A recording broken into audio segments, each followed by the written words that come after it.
6:42. I'm Marika Wheeler, and this is Quebec AM. Well, the Malartic Mineralogical Museum reached an important goal this year. 1,000 children visited their exhibition, Flowers and Rocks. The exhibition is part of an educational program, and the entrance fee was waived for the month of November and December.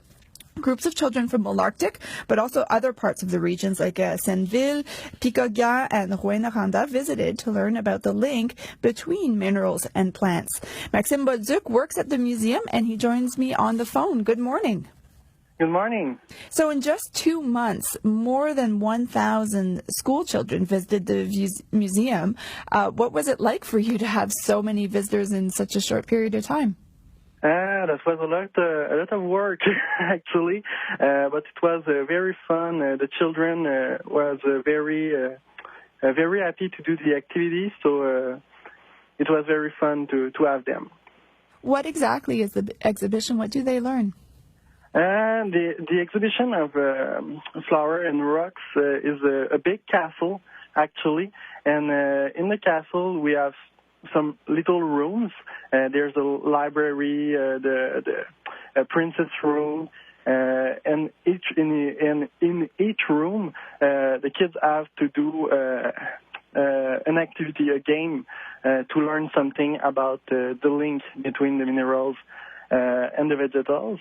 And the activity is animated by the Prince Rocky, and the Princess Daisy.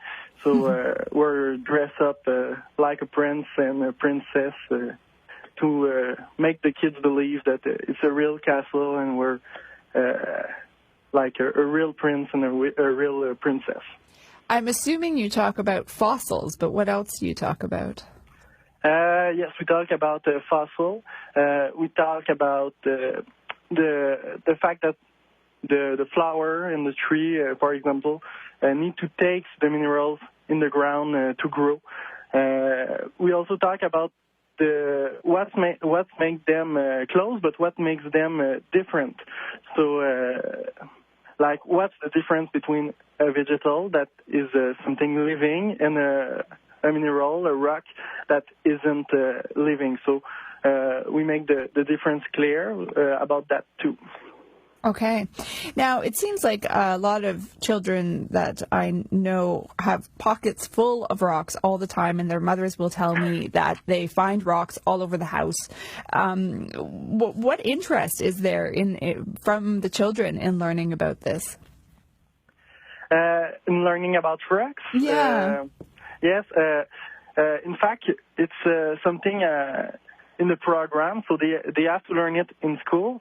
So our mission for the museum is to help the school to give them this kind of knowledge about the rocks. Yeah, so, help them with their teaching. What? Help them with the teaching of that part of the curriculum. We help them with the teaching.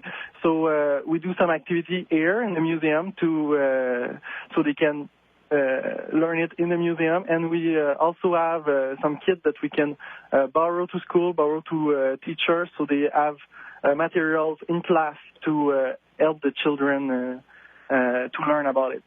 Okay. What would you say is the main attraction at your museum? We have the exhibition Flowers and Rocks right now. It's temporary, so we have it only until the spring. But in the museum, we have a permanent exhibition, and we have an earthquake simulator. Whoa! How does that work? That's one of the biggest thing we have. We have a lot of fluorescent minerals. We have an international collection from minerals from all around the world. We have a gold collection. We have a lot of minerals from all around the Quebec too. So we have a part that we talk about the different type of ground in Quebec and the different type of rocks that we find all around Quebec. So there's other many things that you can see in the museum. Now, of course, you're in a region of Quebec where there are a lot of mines. Of the biggest the biggest mining region of the province. Is there a greater interest of the population to either contribute or come to the museum, given that so many people work in that field?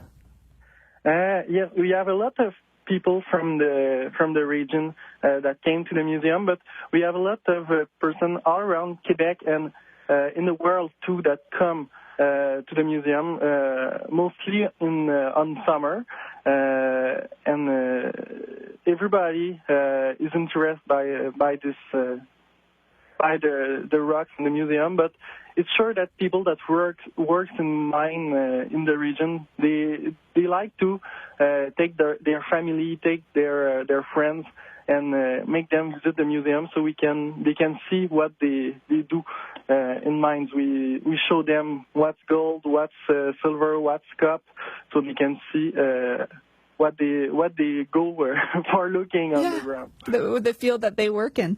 Now, Fleurs et Cailloux, Flowers and Rocks is running until April, but you've already started working on the next exhibition. What can you tell me about it? I can't tell you much right now because it's we work on it secretly, not secretly, but we don't want to tell too much about it. But it will be about fairy stone, pierre de fée, that we call it in French. So what are those? It's a rock. It's a very flat rock, like a galet, and we find them only in Abitibi. So it's a very specific rock from our region, and they're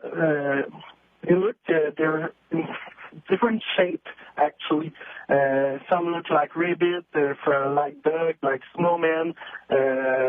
Some rocks look like to have a face in it, like a drawing. They have circles in it, and it's very natural. So it's not a person being that. They're not fabricated or sculpted. It's natural. So the nature did it. All right. So some sort of exhibition that's still a little bit secret about fairy stones in the Abitibi. Yes. Thank you very much for joining us this morning. Thank you.